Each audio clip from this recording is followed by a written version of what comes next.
So you have to bear with me. We're live here on Facebook and on YouTube, doing something a little odd. I've done this before, but we're on YouTube and we're going to talk about the Mets. A lot of stuff's going on here. Apparently, Mets have been talking to, and they've met with, Kyle Tucker. And before we get into this video, I need you to hit that subscribe button. I need you to follow me on Facebook. Let me just get myself set up here. I'm not quite set up the way I want.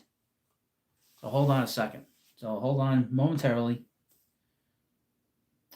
And see how this goes. It's all screwed up here at this point. Everything's always messed up at the hut. you know, it's one of those things. Now hit the subscribe button if you're on YouTube. And hopefully people watch on Facebook's kind of late. I was out most of the day contemplating my fate. And just wanted to do a live stream and talk about our Mets. Just get into this a little bit. Let's see here. It's weird. It's weird this setup on Facebook, I gotta tell you.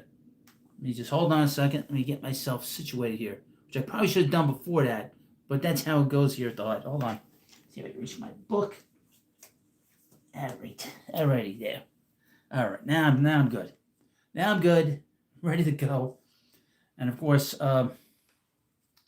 we have the setup here on Facebook. It's pretty different than you have on the phone. I don't normally do videos on the phone, but I wanted to do one tonight. Let's get into this a little bit. Apparently, the Mets have met with Kyle Tucker. I did a video on it earlier, trying to make things a little bit better for you. And hopefully you liked that video. You were able to watch it. Try to do a little clickbait. It's kind of late here tonight with the title, so please forget the title be coming through. You're going to be like, well, what's going on? What's going on is that the Mets have met with Kyle Tucker. And apparently, they want to talk to him. They want to get the feel of what's going on. And we're going to see what happens. Let's see what's going on here. Everything's all screwed up. I don't know what the hell I'm doing here on Facebook. But, a lot of people on YouTube, thank you. Hit the like button. Of course, when you meet a player, that tells you there's a seriousness to what you're trying to do. And the Mets have a seriousness about them. People have been just destroying the Mets this offseason. I'm sick of it, to be honest with you. Tired of reading about it, tired of hearing about it. And I just want the Mets to play well and to do well and to win. I don't care about anything else. And you get so sick and tired of the constant, and I mean the constant belly aching, the constant bitching and moaning that we've been dealing with all offseason. It's ridiculous. You think we would have gotten the pissed offness, that's a word, when they lost. No, you didn't hear this kind of nonsense. People want to hold on to these players that failed us so miserably. But Kyle Tucker met with the Mets either through a Zoom call or face to face, and we're going to see where this leads. The Mets have obviously restraints on them in terms of the years. They do not want to spend too many years because obviously those kinds of contracts do not work out. Those kinds of contracts don't work out, as you know, and it's been proven. So it's not a situation that we don't know. What the deal is. It's one of those things that these long-term contracts never work out. They really never, ever, ever work out. They just don't at this point. Let me read the chat a little bit. I take my glasses off. Nini, yep, a game of hello. Hello, Angelo. If you don't know what my favorite team is, you got a problem, dude. You got a problem. You're not going to get this kind of sort of wherewithal on other channels. But Tucker met with the Mets. The Mets are not going to give him 10 years. That's not going to happen. Maybe they give him 5 years. But they're certainly not going to give him 10 years. Ever. And you shouldn't give any player 10 years, to be honest with you. There is no reason to give him any kind of all those years. You give him a 5-year deal. I think that's fair. And you're going to say, well, why didn't they do that with Pete? Pete's a different kind of player than Tucker. It'll be interesting to see, what Tucker gets, because his market is kind of, I think it's limited now to 3 teams: the Mets, the Dodgers, and the Blue Jays. And the Blue Jays are willing to go there. And obviously the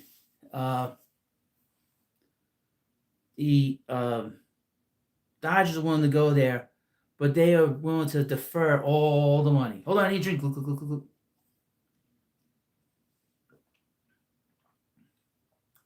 So cool with the straw, but But let's see how it's going over on Facebook. Very quiet there. This is what happens when you come on late. More importantly, the most important thing that we have to look at is this team smart about the money they're spending? Because for many years they haven't been smart. We know during the Wilpons, the Wilpons spent money, but they spent it poorly. I mean, when you have a choice between Matt Holliday and Jason Bay, they signed Jason Bay. And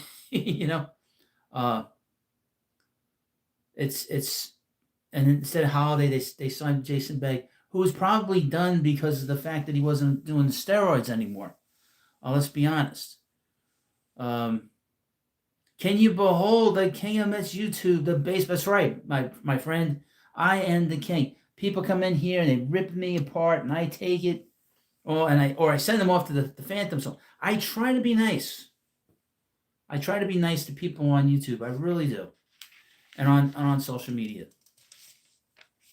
But some people make it impossible to have a conversation. They want to scream, they want to yell, and they take it out on your host. And I'm not gonna put up with that crap. I ain't putting up with that crap. I'm not putting up with it. But Cody Bellinger is also out there. I'd rather have Bellinger. I think he's a much better fit for the Mets, because obviously he can play first. He's a better athletic. He's more athletic. He's a better defensive player. He has the ability to do more things on the field. He can win games with his glove. Tucker can't do that. So I don't know where he is in terms of Tucker's defensive abilities. How that's compared to Brandon Nimmo's. We know that Brandon Nimmo, his defense was declining, which is one of the many reasons they moved him out of here. Plus the politics. Now, I'm going to point out, if you're getting politics and it's destroying your clubhouse, you get rid of everybody out of here. That's the problem with the political side of things. But be that as it may, the Mets are in a very interesting position, because I've talked about this a little bit here and there. And I think I mentioned in one of the videos that the Mets and every team, the best teams are teams that build from within. They build with good young players, and they build with good young starting pitching. We know this as Met fans. The last Mets pennant team went with young pitching, okay?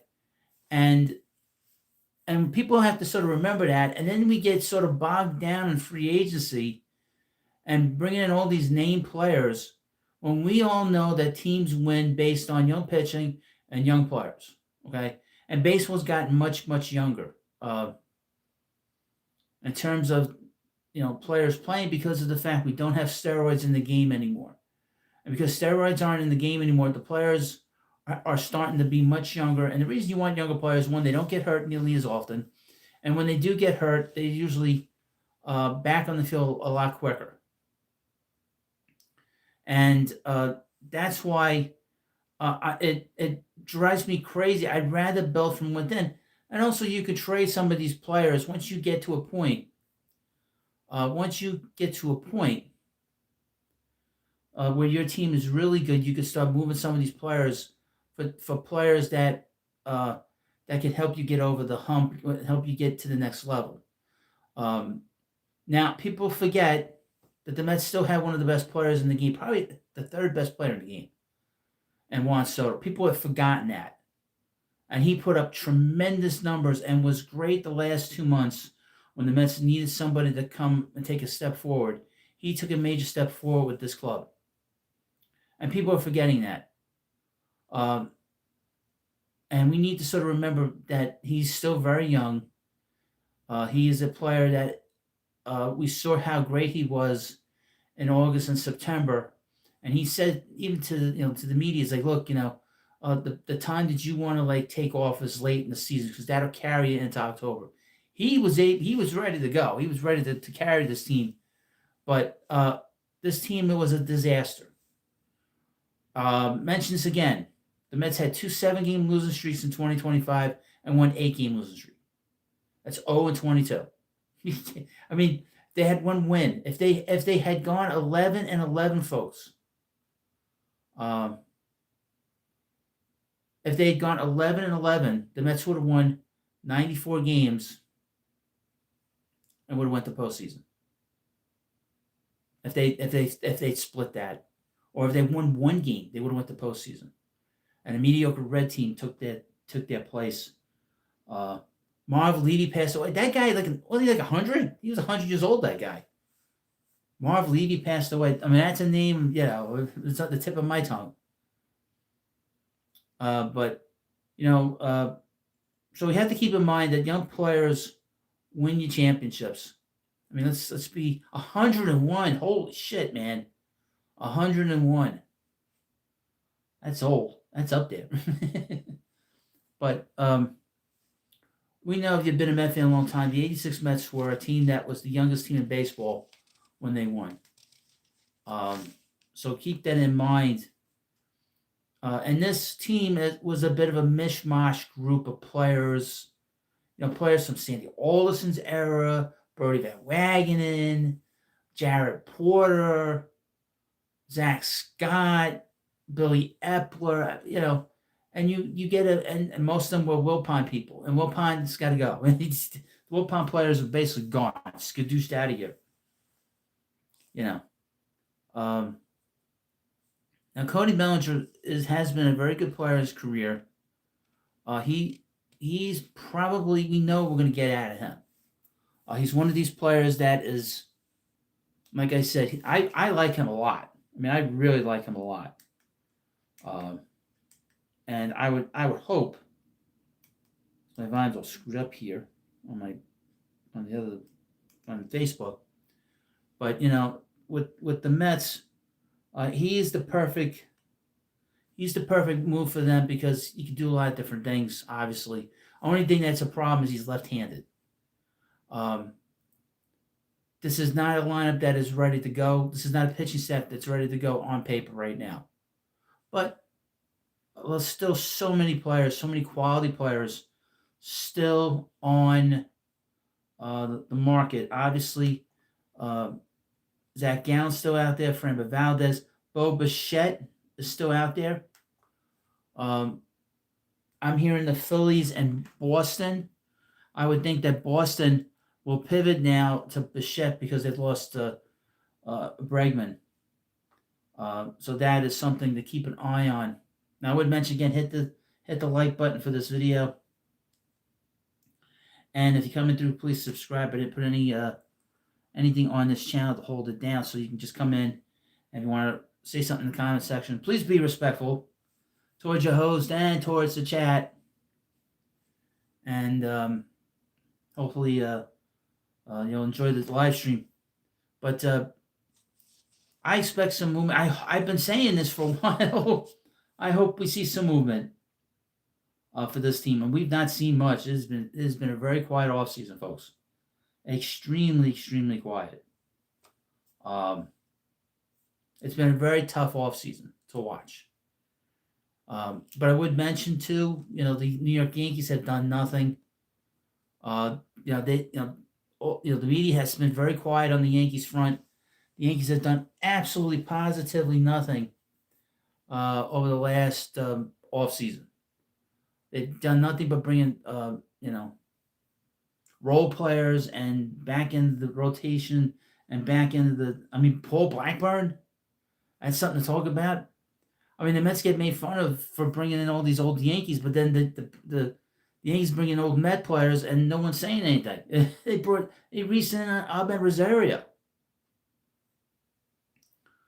But that's how it goes. But we have plenty of players still on the market. Ranger Suarez is still out there. Framber Valdez is still out there. Those are some of the players. Chris Bassett. What was the team that I saw with him earlier tonight? That he was rumored with. Didn't write. It's probably one of the teams I have on my book. But he's still out there.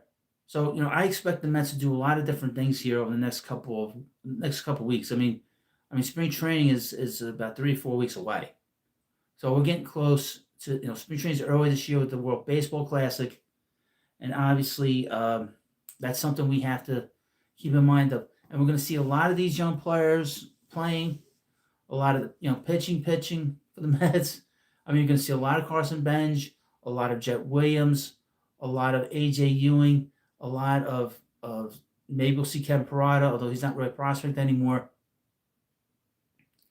We're going to see a lot of the pitching. Some of the younger pitchers, maybe Jack Wenninger, maybe Will Watson, perhaps Jonathan Santucci. So we're going to get a chance to really see a lot of these young players in spring training when we get to Florida in a few weeks. But over the next couple of days, hopefully we'll have something. It's been a really annoying offseason, and I think we all know that. I don't know if we need to have certain days that we need things to have happen, but it would certainly be nice to have some things happening to get our juices flowing. And we've taken quite the hit in the media, and it's been tough, But you don't win the season in the offseason. We've learned that many, many times. When the Mets have won the offseason, they did not win the season. There's been plenty of times over the years when we've been fans when the Mets won the offseason, and they basically went nowhere, and it basically embarrassed themselves. So we have to keep that in mind that the offseason is not the be-all, end-all. Is where the team is in September, August and September, and ultimately at the end of the season. Last year they won the offseason. They brought in Juan Soto, and basically the pitching collapsed. They had an injury to Griffin Canning, which at the time didn't seem like a big deal, and of course Cody Bellinger get hurt. That certainly was a big deal, and then he wasn't the same after that. So the Mets have to keep in mind to be patient over the next couple of weeks. We're still not that close to the beginning of the season. But like I said, Tucker is a guy we need to keep an eye on. I'm very surprised because of the fact that he's not a very strong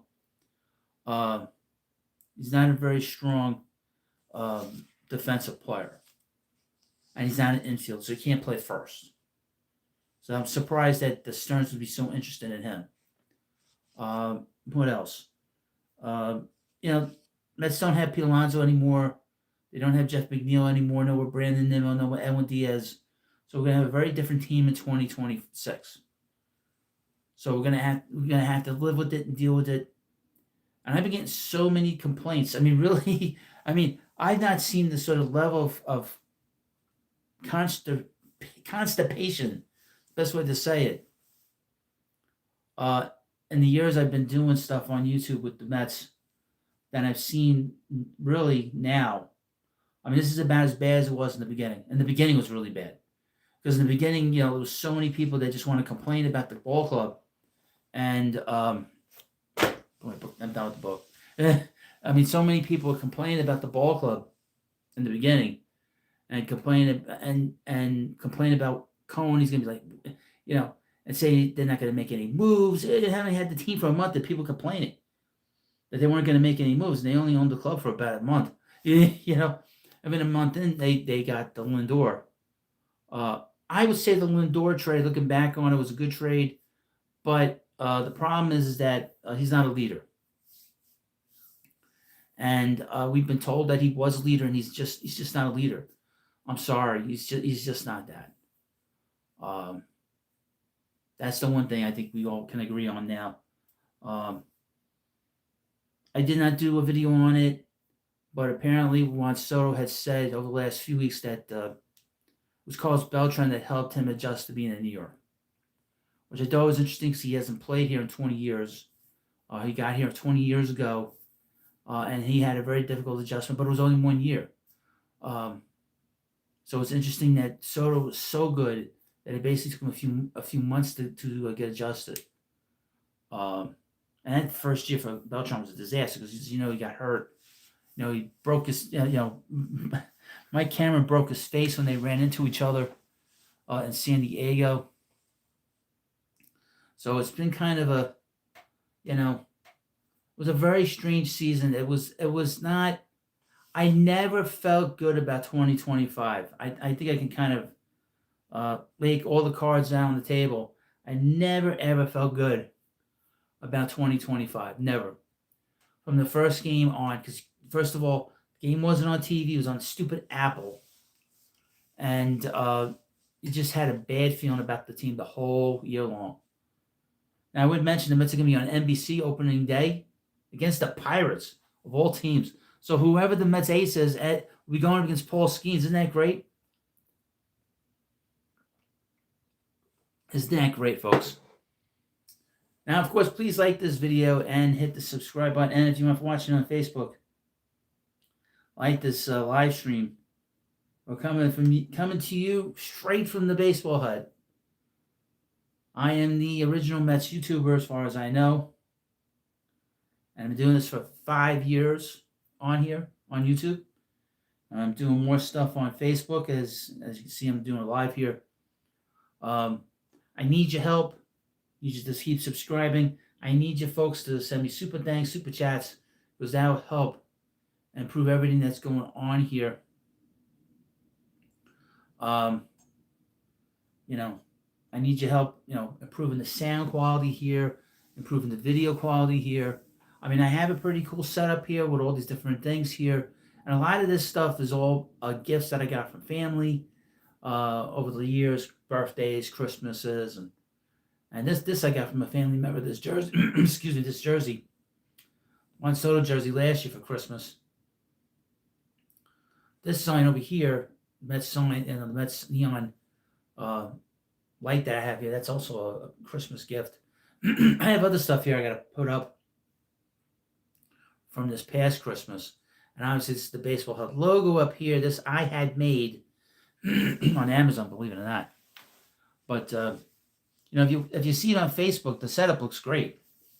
And I like to be able to have the setup, for you on a regular basis. And I can't do that unless you help me out.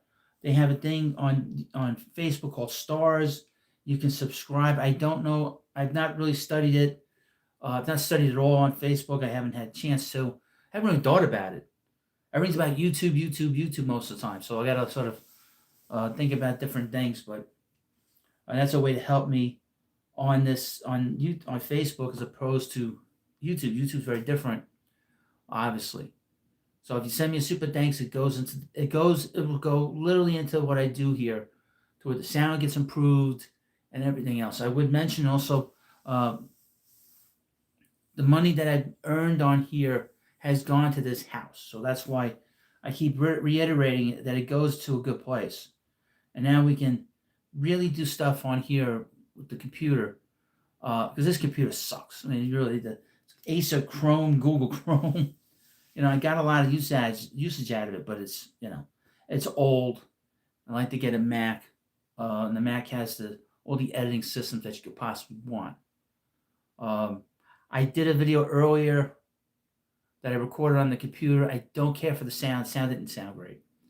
But here we are.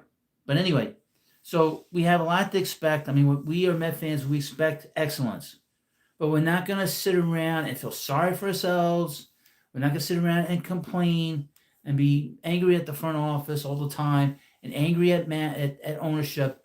Ownership is doing the best he can. And I'm not happy about that people chased off Mrs. Cohen off of the internet. It really bothers me. That never should have happened. So that's a major problem, obviously. And we have to be better as fans.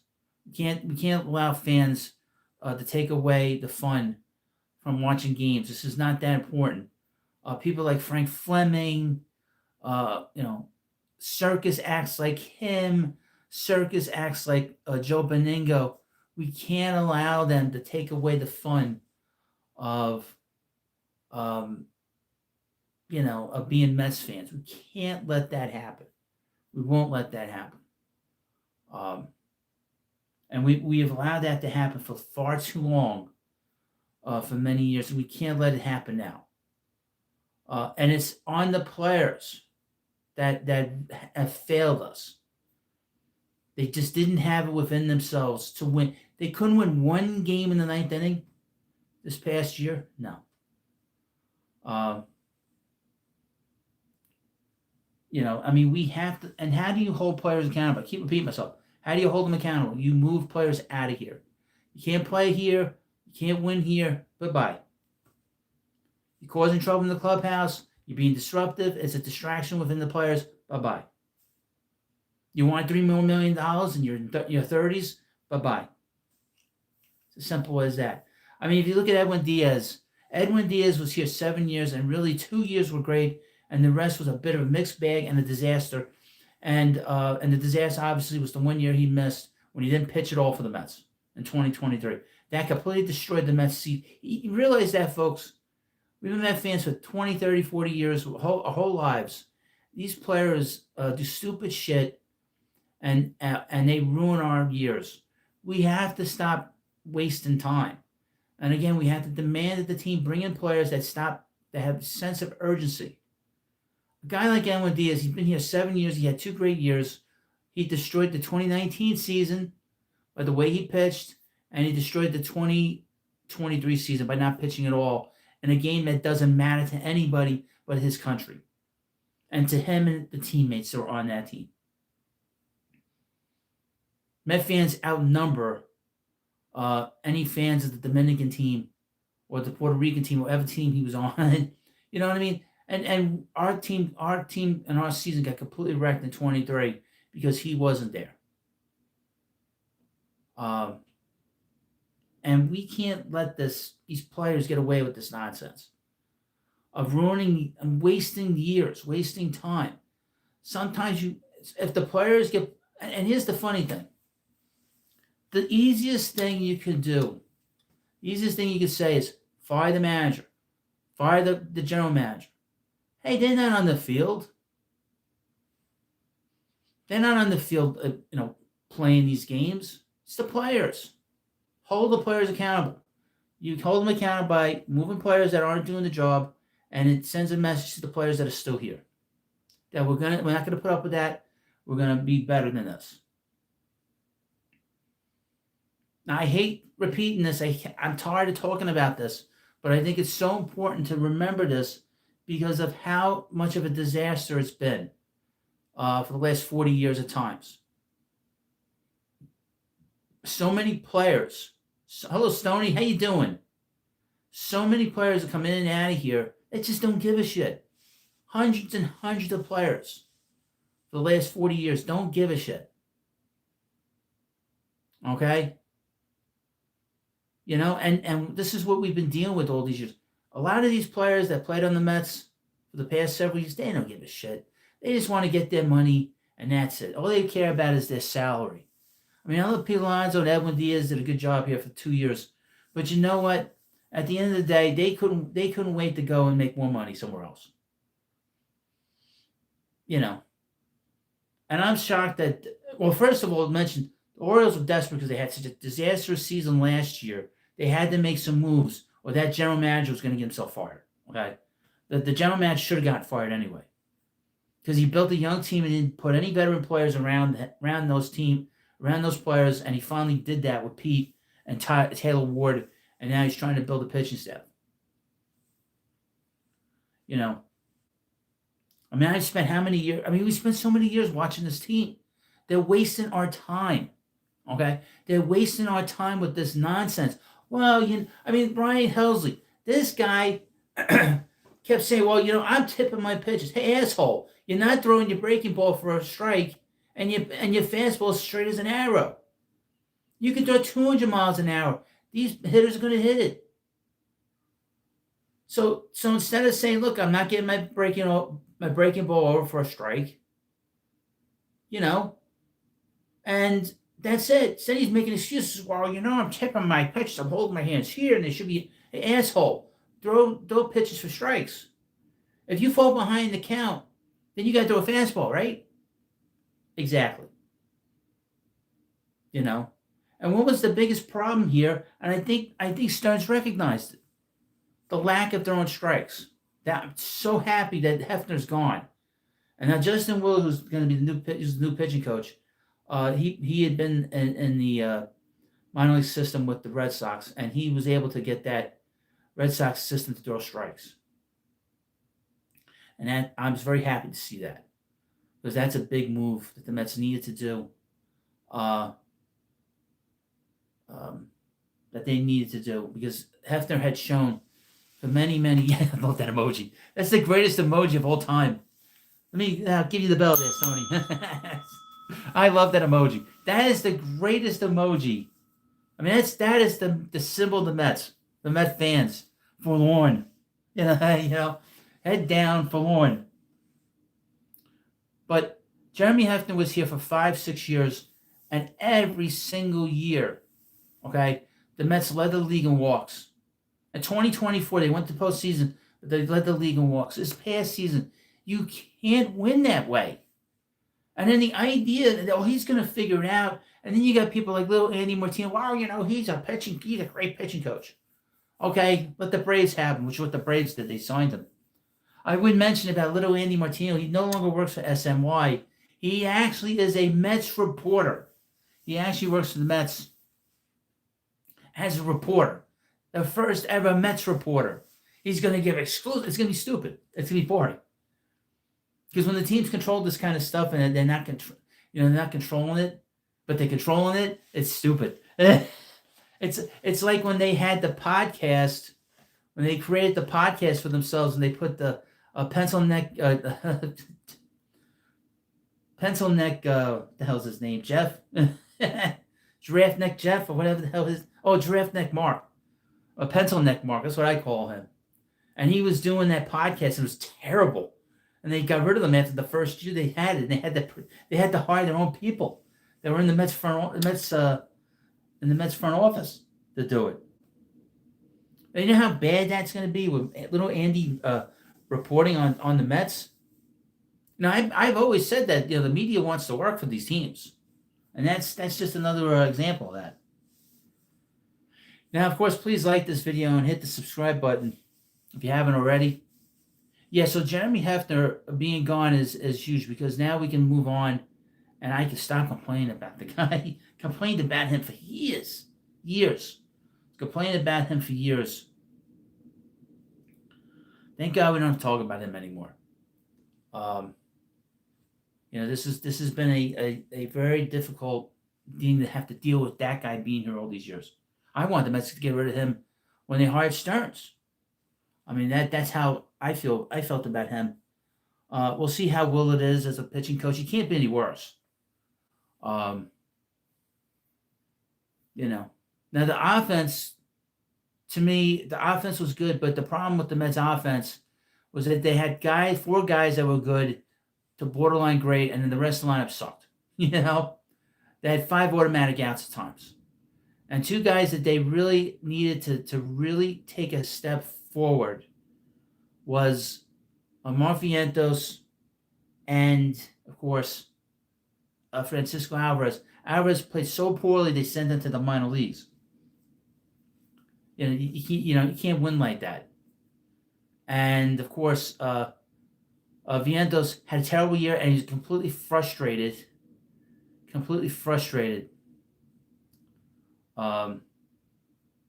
And very frustrating to watch.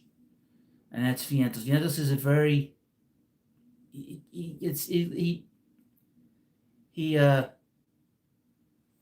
is very much carries his heart on his sleeve. Let me read some of the comments. I take my glasses off. Get to see me without my glasses. Buzz Talk Live. Hello. Hey, hi. What are the realistic chances the Mets sign Tucker? I don't know. New workout 1638 98. Love your channel. Appreciate you covering Truth File. Thank you. Zachary Murdoch, who was a right fielder and still mentioned. Well, Juan Soto. Buzz Talk Live. Why is everything backwards on your video? Well, you have to figure that one out because that's the way the camera is on the phone. That's how the camera is on the phone, folks. That's how it is on the phone.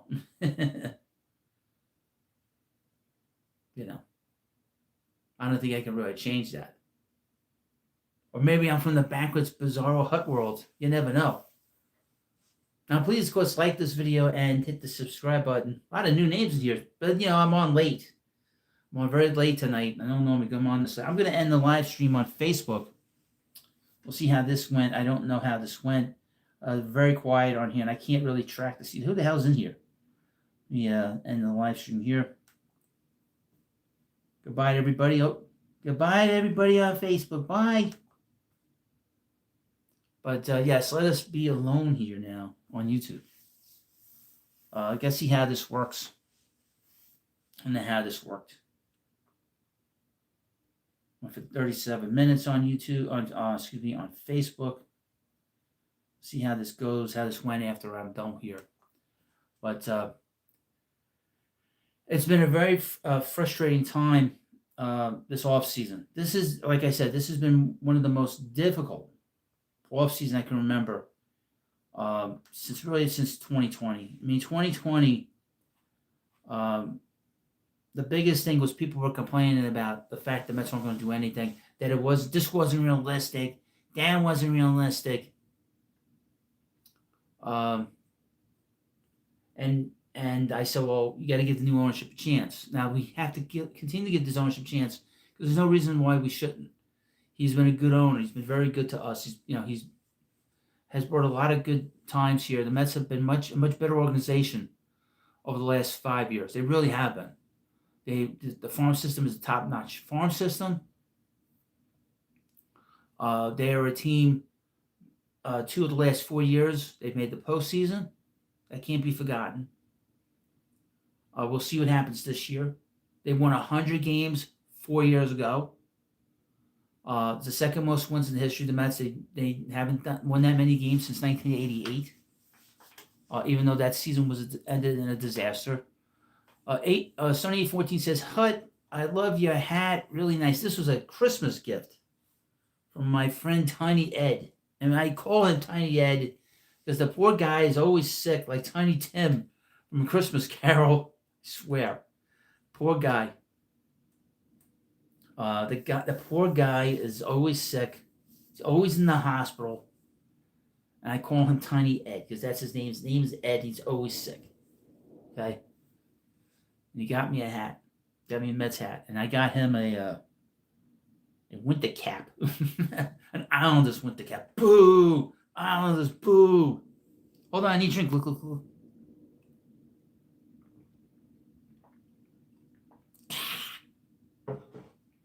Now, of course, hit the like button. Subscribe. I'll be back live again at some point. Maybe tomorrow. We'll see. I'm really enjoying this tonight. Don't normally go this late. Don't have to work tomorrow. A couple of things. Obviously, like I said, if you have a young team, you have a better chance of winning because the injuries don't last as long. Guys don't get hurt nearly as much. and you have to build from within, because then that's a surefire way of being competitive.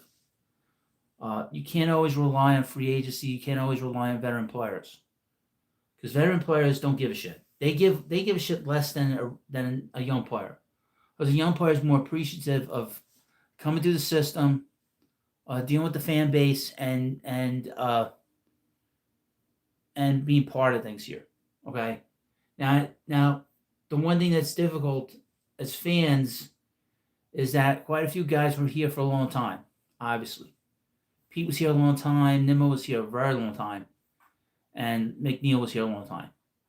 So we have an attachment to these guys, but they just weren't good enough as a group, and that's what it comes down to. You know, and I hate to be like, again, I'll say it again. I hate repeating myself when it comes to this stuff, but it's important to understand where this team is and where we're going with this group. And this group had run its course. I've been begging them for years, the last 2-3 years, to start moving some of these guys out of here. Now I had no problem with them re-signing Brandon Nimmo, because I always liked him, and he is a success story, an American success story, and he was a guy that had really built himself from a player that was and also sort of, no one really thought it was an afterthought as a player, and he went from being that to being nearly an all-star. Now Kyle Tucker's better than him. Cody Bellinger's better than him. Cody Bellinger won an MVP in 2019. He's had big years. He's had 40 home runs. He's driven 100 runs. He's a big player. So he's a major improvement over Brandon Nimmo. But we get attached to these players that have been here a long time, and we relate to them, and we watch them go through their struggles, and we don't want them to leave. And then there's some people like Beningo that say you can't let these players leave because I'm attached to them. Well, that's stupid. It doesn't do with winning. Okay, it's about the name on the front, not the name on the back. I'm going to make a prediction. When Juan Soto's contract when he has his first opt-out, he's going to opt out. And at that point, he's going to be 30, 31 years old, and if Dave Stearns is still here, he's not going to resign him. He's going to let him walk. And he's going to put up some of the biggest numbers you've ever seen with the Mets. But he can put up big numbers this year. I expect him to have a big season this year coming up. And if he does that, and he continues to do that the next few years, people are going to get attached to him. But they're going to let him walk. I can guarantee it. Now, who wrote this? Let me read this. Roberto Gonzalez says, I'm attached to the team, not the players. Buzz Talk Live says, how do you replace 40 homers from Alonso? Well, those 40 home runs didn't help them win any games in the ninth inning. Don't worry about the numbers. It's about winning. If the Mets have strong pitching, it's not going to matter. I was thinking about some of the Met teams of the past. A Met team that didn't have a lot of talent, didn't have nearly as much talent as this team had in 2025 was the 1997 Mets. That team didn't have Mike Piazza yet, but that team had some good players on it that had good years. Obviously, that was the first year of Edgar Alfonso emerging. That's the second year of Ray Ordonez, but importantly, they had John Oliver there, and of course, Todd Hundley. That was not a great pitching staff. That was not a great team, but they played well as a group. That team won 88 games, and that team was not nearly as good as this 2025 Mets team.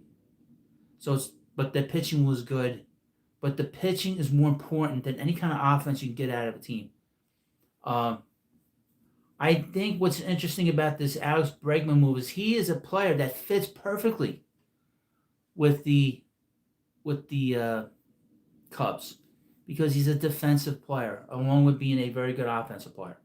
And they were probably the best team in the National League when it came to their defense, and they played really well. That philosophy of playing good defensively that Craig Counsell believed in Milwaukee has moved on to Chicago. So that's what we're going to have here. Is we're going to be a more defensively minded team. We're going to be much more athletic because Benj is an athletic player. AJ Ewan is extremely fast. He's probably the fastest man, probably the fastest player in the Mets farm system, along with Nick Morbido and of course Luis Angel Acuna, who by the way hit 4 home runs in um, the Venezuelan Winter League. It's the first time that's ever happened there, which is amazing. That no players ever done that in Venezuela, considering some of the big, great players that have played there at times. Now, the money that some of these players wanted is not the issue, okay? At least from the Mets standpoint, they did not want to sign these players to these long-term deals. I know Edwin Diaz is going to be a tough loss, but he was here 7 years. He only gave the Mets 2 great years. Okay, 2024 wasn't a great year for him. Last year was excellent. 2023 was his best year. But at the end of the day, it's about the group. The Mets did not lose in September because of Edwin Diaz. It was all these other guys like Soto, Gregory Soto, Taylor Rogers, Ryan Helsley, Ryan Stanek. That guy killed the Mets. Stanek he stunk. That guy stunk. And then he gets a contract with the Cardinals. He stunk with the Mets in 2025. That guy should have been released. And I couldn't believe Stearns held on to him. That's a guy that should have been released, okay, or DFA'd, and sent the hell out of here. But they held on to him, which I didn't understand why he did that. There are certain plays, you get them the hell out of here. And the fact that after every game he was doing the whole devil sign when these games were over, dude, you're bringing bad karma down on this team. A lot of bad karma with this group. And he was part of it. An irresistible chicken sandwich. What's up, buddy? What's up? What is going on, my sandwich friend? One of the great all-time names for anybody on here. My favorite names. A lot of great names. That's one of my favorite ones. Irresistible chicken sandwich. See what's going on YouTube. I mean, on X. Does anything? Probably nothing. I think I'm the only game in town. Let's see what it did. Oh.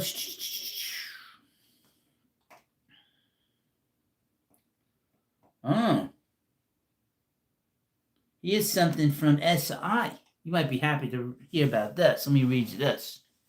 Now, of course, hit the subscribe button if you haven't already, and like this video. Let's see if we can get an update on us with Kyle Tucker. This is from SI.com. Sources: Mets met with free agent star Kyle Tucker. Young Mets have a chance. I can take these headphones off, I think. Have a chance to rectify what has been a frustrating offseason for fans. Well, it should help. It'll shut up everybody, at least for a day or two. For a day or two. Like I said, I'm very surprised the Mets are in on him. New York Mets have met with free agent superstar Kyle Tucker, as multiple sources told Mets on SI. The meeting was said to have went well, and the Mets are cautiously optimistic. Holy shit. About their chances in the race for Tucker. Let me read this again. We got a little news here. The meeting was said to have went well, and the Mets are cautiously optimistic about their chances in the race for Tucker. Jim Duquette of Sirius XM and SNY was the first to report on this meeting. In addition to the Mets, the Blue Jays and Dodgers have also met with him, either in person or via Zoom, according to Duquette.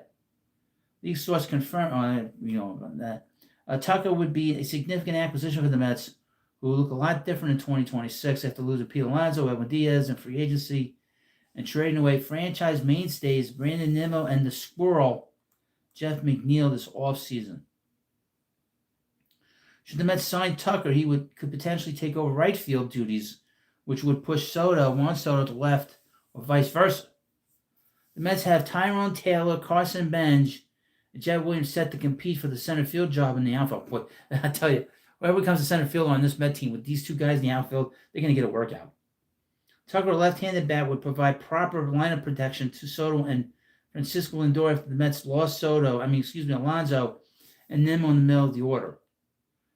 Tucker is coming off a season where he hit 266 with an 841 OPS, 22 homers, 73 RBIs, and a 4.6 baseball reference WAR for the Chicago Cubs in 136 games. However, injuries have plagued the superstar in the past 2 seasons and caused an abysmal second half in Chicago in 2025. I think he had a quad injury, if I remember right. For his career, Tucker has been one of the best and most consistent outfielders in all of baseball. In 8 big league seasons, Tucker has made the All-Star team a total of 4 times, while hitting 273 with 147 homers and 490 RBIs. Wow, he's a very good player, but he's not a good defensive player. Defensively, Tucker had a negative 2 outs above average and negative 1 defensive run saved in right field last season. But between 21 and 24, with the with the Astros, Tucker posted a combined total of 30 defensive runs saved in right. A healthy Tucker would likely enhance Mets President of Baseball Operations Dave Stern's plan of run prevention by upgrading the team's defense. Following a slow collapse where they missed out on the postseason by just 1 game, Mets have frustrated their fans this offseason by overhauling their roster. That being said, the addition of Tucker would change the attitude of the fan base and ultimately increase the Mets' chance of contending for the playoffs and World Series in 2026. Well, the media, these odds makers, they said the Mets have very good odds to make the postseason. I mean, they've been picked to have like the 7 best odds to get to win the World Series. So, I mean, really, like I said, you have to have strong starting pitching. Obviously, the Mets didn't have that last year, but there was a lot of things that happened last year that you have to keep in mind. But be that as it may, you have to win with young starting pitching because young starting pitching, like I said, doesn't get hurt as frequent as older starting pitching, obviously, and they don't stay on the injured list as long. So those are things that we have to keep in mind when we get to this season. Okay, this is a work in progress. The season does not start tomorrow, but this is actually great news. I mean, to see them try to improve this offense. And I would like to know if there's another move coming, if they were to do this move, particularly on the infield. I don't know if the Mets have enough there. And I had talked a little bit about Alex Bregman, whether they would sign him, but obviously they're not going to do that. But they do need help, to get a little more right-handed, because they're going to be very left-handed. With Beatty here, Polanco's a switch hitter. Obviously, I mean, the Simeon's a right-handed hitter, but I'd like to see another right-handed hitter in this lineup, either as a DH.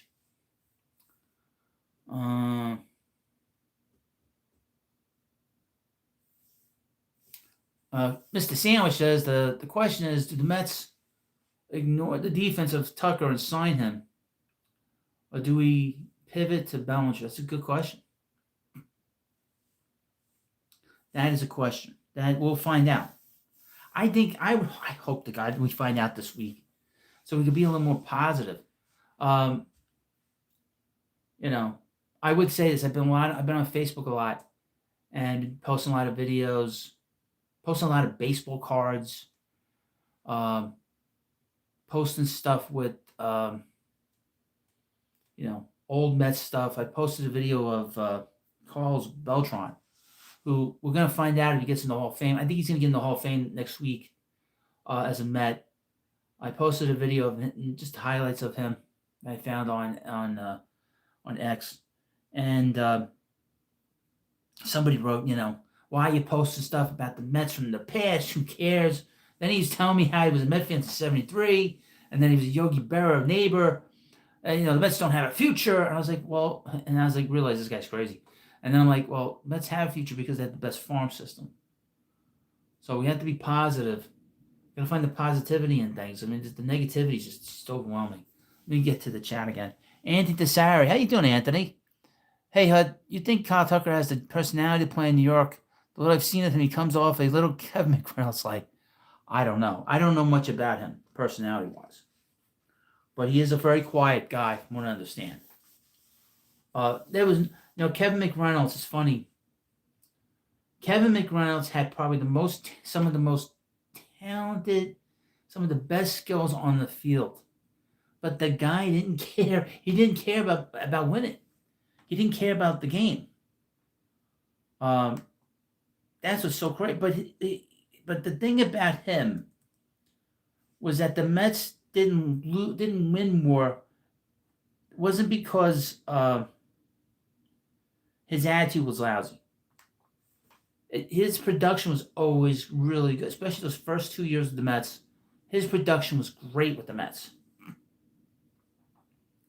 Okay, Kevin McReynolds. I love Kevin McReynolds because Kevin McReynolds, his numbers were just.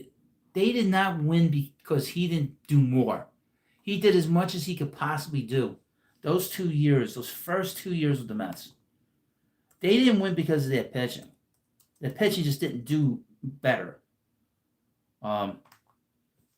McReynolds is a very strange kind of comparison because he gets maligned because he was such a quiet guy. And he didn't smile much. That's the problem with Kevin McReynolds, But he had a very good career, but he could have had a great career. Let's go through his numbers a little bit. He was a really good Met. He was really, really good. He was a very good player. He drove in 90-something runs 3 times in his career.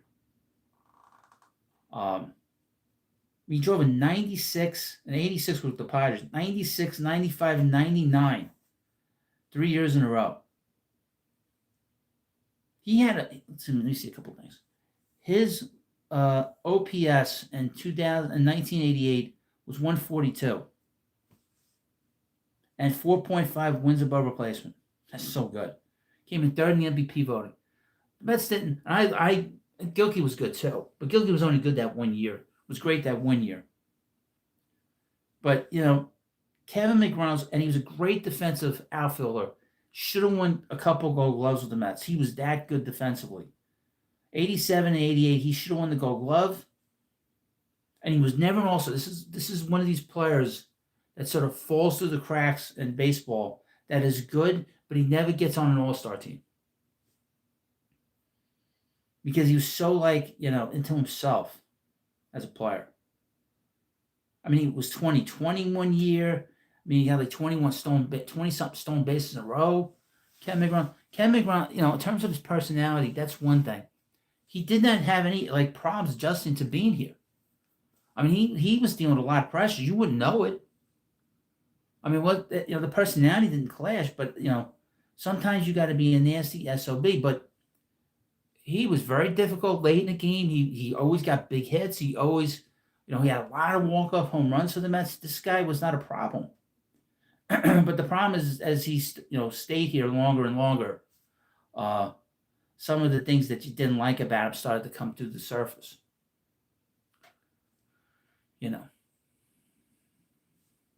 Anthony Desari says, "Hey, you think the Mets could really get Tucker on a short-term deal and outbid the Dodgers?" Well, we'll find out. We're going to find out. The Mets went face-to-face with the Dodgers on Yamamoto, and they didn't get Yamamoto, but he didn't want to come to the Mets. He wanted to go to the Dodgers. So I don't know. We're going to find out. It's going to come down to, the Mets wanted to give him extra years. I don't know. I don't think so. I don't think they would have any qualms giving him $40 million. I don't think he, Steve, if Stearns went to him, look, we could sign him, but you got to give him a lot of money over the next 4 years. I don't think he had a problem with that. I think he can give $45 million a year. And you know what? I don't care. To me.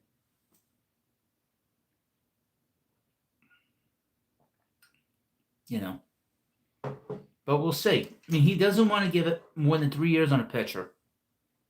Unless they're young, like Yamamoto was. Yamamoto is young. They didn't want to give him. They wanted to give him a big contract, but he wanted to sign with the Dodgers. The age is a big difference. It's a big deal with Stearns.